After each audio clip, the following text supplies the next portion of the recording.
Pernah ada di hadis Muslim, ini cerita di Sahih Muslim. Ada seseorang sedang sujud, kemudian diinjek oleh orang fasik. Saya ulang lagi, diinjek. Rokobahnya, yang diinjek itu rokobahnya. Lehernya itu diinjek sama orang fasik. Kemudian si yang sujud tadi bersumpah, wallahi la yaghfiru wallahu lak. Demi Allah, Allah tidak akan mengampuni kamu. Itu Allah kemudian mewahyukan sama Nabi di zamannya. Wahyunya adalah mangkalladzi yata'alla alayya alla aghfira li fulan. Laqad ghafartu dzunuba wa ahbattu amalak. Siapa yang mencantut namaku dengan menstatuskan saya tidak bisa memberi maaf. Sungguh orang itu saya maafkan, dan yang ahli ibadah amalnya tak cabut semua, tak hapus. Karena Allah tuh nggak boleh distatuskan sesuai keinginan kita.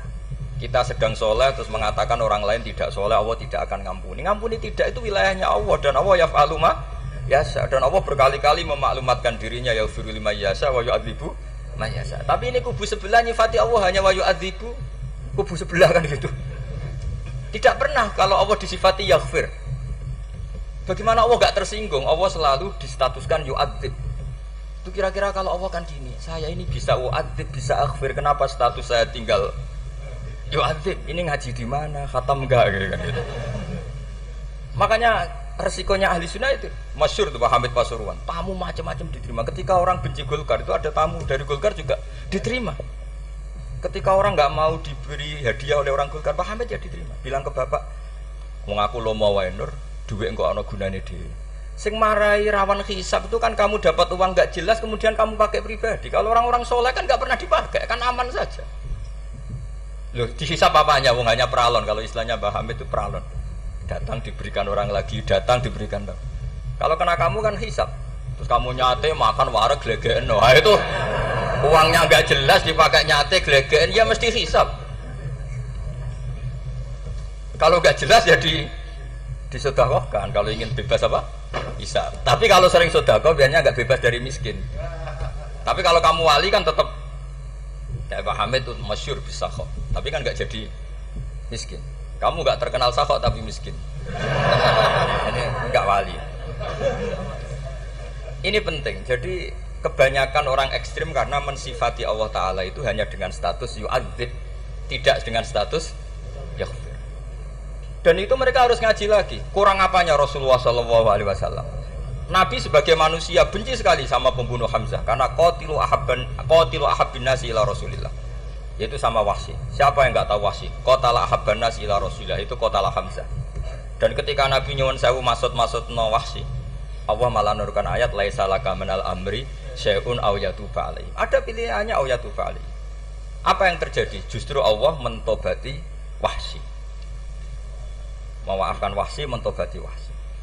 Ada sahabat yang dipuji Nabi Hamamatul Masjid, akhirnya su'ul khotimah. Kita tahu ceritanya siapa? Sa'labah. Makanya kata Mbah Mun sering cerita ke saya, banyak orang darani saya itu tidak jelas, kata Mbah Mun, karena saya sama siapa saja baik, sehingga banyak yang nuduh saya itu tidak jelas. Kata beliau, ulama paling jelas ya saya ini, karena masih orisinil, kata beliau. Tapi pakai bahasa Jawa, karena tadi Mbak Idris bilang ada yang MA ya, Madura asli tadi, makanya saya terpaksa bahasa Indonesia tadi. Kata Mbah Mun, ulama paling jelas ya saya, karena saya menyikapi siapa saja baik, karena di hati saya hanya membaca laisa laka minal amri syai'un aw yatuba alaihim aw yu'adziba. Kenapa kamu vonis si buruk? Bisa saja nanti baik. Yang sedang baik bisa saja nanti bu.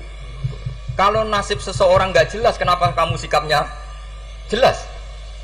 Nah ini orang-orang nggak ngaji itu memaksa orang lain jelas. Ini kubu sebelah pasti salah, ini pasti benar. Wong manusia kok dipasti-pastikan gimana? Kita ini tidak nabi. Kalau nabi maksum pasti benar. Kalau sampean apa? Maksum bisa. Jadi ketidakjelasan para ulama ini berdasar konstitusi tadi, bahwa itu wilayahnya Allah Subhanahu wa Ta'ala. Ini penting saya utarakan. Jadi penting sekali. Jadi orang yang sedang fasik sekarang bisa saja nanti tobat. Yang sedang sekarang soleh bisa saja nanti masalah. Sehingga Rasulullah tetap mengajarkan ya muqallibal qulub tsabbit qalbi ala dinik. Jadi kalau ngaji itu khatam. Khatam itu begini misalnya ya. Saya pernah ngaji Ihya, belajar Ihya khatam. Bahkan saya punya takrirannya berdasar kitab Ithaf, sarahnya Ihya. Kalau ingin tahu sanadnya sarah Ihya, ya misalnya Gus Idris ini, Idris ngaji Mbah Hamid Pasuruan, ngaji Mbah Dimyati. Mbah Dimyati ini ngaji sama kakaknya Kiai Mahfud Termas. Kiai Mahfud ngaji sama abahnya Kiai Abdullah. Ki Abdul ngaji sama abangnya Ki Abdul Manan. Ki Abdul Manan ini mulazim terhadap Sayyid Murtado Az-Zabidi. Jadi kalau santri Salafiyah ini ya kira-kira tokoh Sabiah. Karena Mbak Idris Sadisa ya kira-kira sampean itu dari pengarang Ithaf itu baru tokoh berapa? Sabiah, masih keren. Turun pitu. Masih kaya lah. Lah kamu kok miskin? Turun ke wolu katanya kan. Jadi nanti kalau masih keren. Itu sampean ngaji kitab kalau khatam. Saya ulang lagi kalau khatam. Itu memang ada bab-bab di mana ulama itu harus tegas, harus tafriq bainal haqqi wa bainal batil. Oke, itu bagus. Mana yang hak, mana yang batil kita bedakan. Di bab itu bagus. Tapi kalau nanti kamu ngaji bab tawadhu, lihat di Bidayatul Hidayah atau di semua kitab tasawuf, bab tawadhu itu, kalau melihat kamu orang kafir, kamu melihat orang apa? Kafir. Ini aso ma'akufri, ini maksiat wajar dia kafir.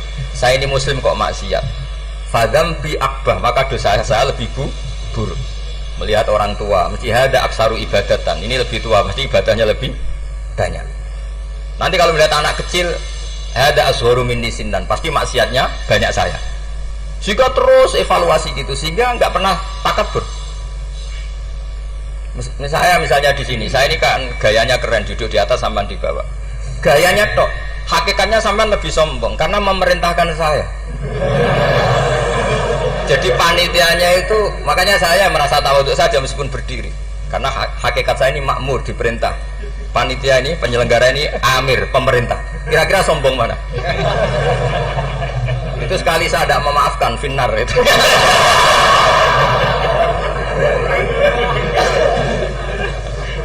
Tapi insya Allah tak maafkan. Iya masih insya Allah.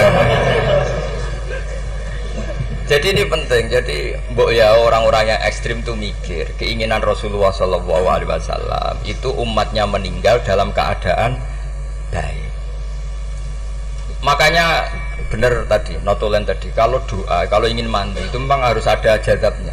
Tapi yang asli loh ya, jangan gaya-gayanan. Ya asli betul loh, yang nggak khilaf memang asli. Itu ada seorang wali doa di depan Nabi itu begini, ya Allah, saya harus jadi orang soleh. Allah diharuskan itu kan nggak sopan ya. Ya Allah, saya ini harus jadi orang soleh. Kenapa? Sekali saya soleh, maka surroh habibu, yang senang kekasihmu. Sekali saya fasik, maka yang senang musuhmu, yaitu iblis. Tinggal jenengan milih mana, nyenangkan kekasihmu apa nyenangkan musuhmu. Akhirnya dapat aku ya sudah soleh aja soleh ini kok doa kok neror orang ini. Kira-kira gitu. Jadi ya Allah, saya harus jadi orang soleh. Kalau saya jadi orang soleh, surroh habibuk, yang senang kekasihmu. Kalau saya jadi orang fasik, yang senang musuhmu. Sedangkan tinggal milih saja, menyenangkan kekasihmu apa menyenangkan musuhmu. Kira-kira Allah senang mana? Senang menyenangkan. Wah, itu doa paling mustajab. Tapi syaratnya harus anti bikolbin dan dari ijazah gak mandi, itu ijazah gak mandi. Maka ini tidak saya ijazahkan. Nanti kalau kamu ngalami isak sendiri, ngalami wujdi sendiri, terus ngalami itu insya Allah makbul. Tidak mau gaya-gayanan copy paste, nggak diterima itu.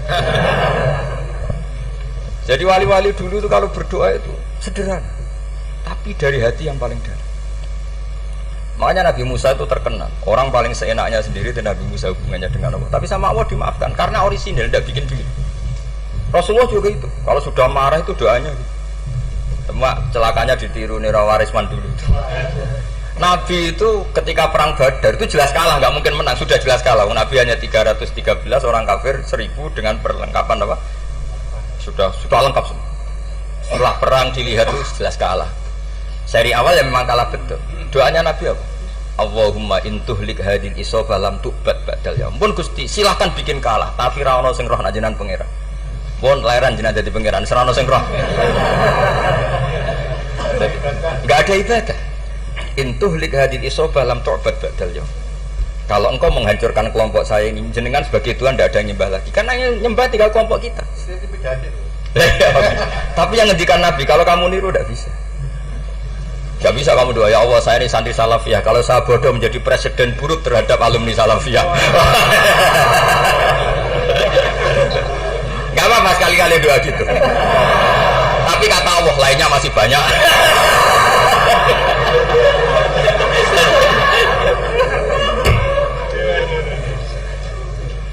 Tapi itu syaratnya tadi harus ada al-wujdi wasima. Jadi makanya Imam Ghazali punya kitab al-wujdi wasima.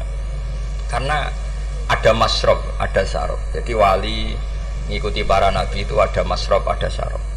Sehingga perasaannya itu beda. Saya punya sekian contoh, makanya tadi saya bilang di sini yang cerita nanti tak baca Arabnya ya, tabaruk dengan jamil apa kalim. Jadi Nabi menyontohkan gini ya, hubungannya Nabi dengan umatnya itu kata Rasulullah ibarat orang punya unta atau sapi yang susah, yang sarodat itu berat. Kalau bahasa sini apa begitu? Yang larat ya Pak? Melayu. Terus orang-orang lain ingin membantu, kubu sebelah ingin bantu. Tapi ketika mereka ingin bantu malah unta ini tambah lari karena asing. Semua selain pemiliknya ini kan bagi unta itu asing. Jadi mau dibantu ditangkap tambah lari karena ini orang asing semua. Ngajinya agak jelas, asalnya agak jelas, tapi mau ikut umat Islam ini asing semua.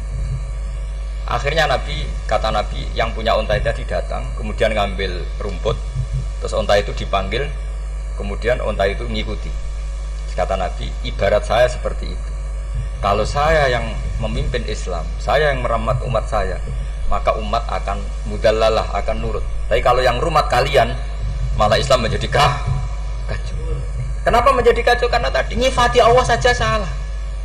Orang Islam baik dihukumi kafir hanya karena tahlilan, hanya karena manakiban dihukumi kafir. Sekarang inginnya Nabi orang menjadi muslim apa kafir?